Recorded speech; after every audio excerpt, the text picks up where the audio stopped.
Demain, 5 dirigeants africains seront reçus à Washington. Donald Trump n'invite pas n'importe quel pays. Trump essaie de verrouiller ses États dans le camp occidental avant qu'il ne soit trop tard. L'opportunité commerciale vantée ici égale habillage diplomatique d'une offensive d'influence. Quand Donald Trump dit « business », il parle de contrats énergétiques, logistiques, miniers et sécuritaires. Ces 5 pays regorgent de ressources importantes. En Mauritanie, il y a du gaz offshore stratégique pour l'Europe. Au Gabon, il y a du pétrole, manganèse, uranium, etc. Au Sénégal, il y a des gisements de pétrole et de gaz en exploitation. En Guinée-Bissau, il y a un port stratégique. C'est une zone instable, donc contrôlable.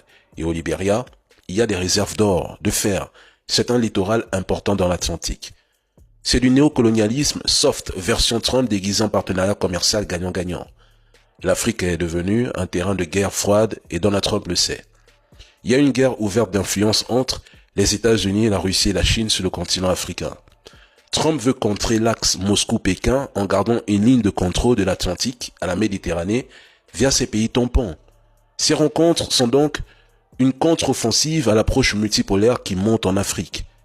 C'est une tentative de recolonisation géopolitique discrète avant que ces pays ne tombent eux aussi dans le camp des pays non alignés ou pro-russes chinois.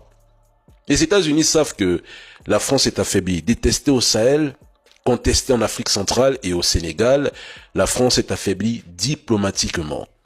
Trump veut court-circuiter Paris, Bruxelles, en s'adressant directement aux chefs d'État africains. Je pense que son message est clair. La France ne vous sert plus à rien, venez parler avec la vraie puissance. Cette initiative est une tentative d'encerclement diplomatique des pays africains. C'est aussi un appel, choisissez votre camp maintenant pendant qu'il en est encore temps, sinon vous subirez le même sort que les pays de l'AES, c'est-à-dire constatant l'instabilité qu'ils ont eux-mêmes créée afin de contrôler les minerais.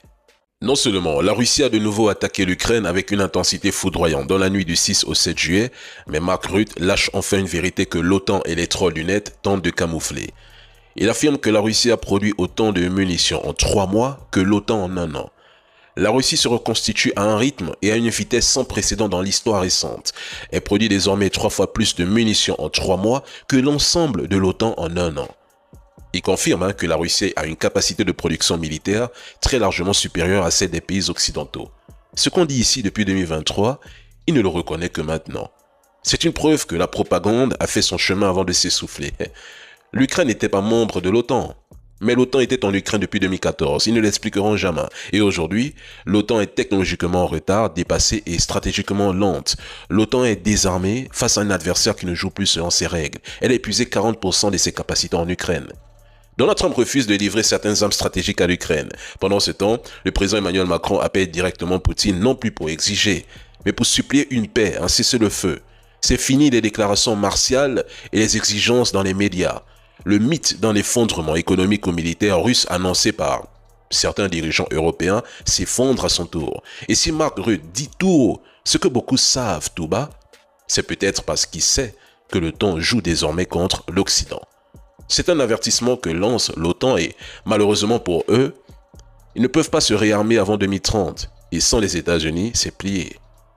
Vous assistez ici à un désaveu des sanctions économiques imposées et de la prétendue érosion du complexe militaro-industriel russe. L'OTAN a passé plus de 20 ans à sous-estimer ou à mentir sur la résilience industrielle de la Russie. Les usines américaines et européennes doivent négocier des délais de 12 à 24 mois pour livrer des obus, pendant que celles des Russes tournent à plein régime. Continuons la propagande.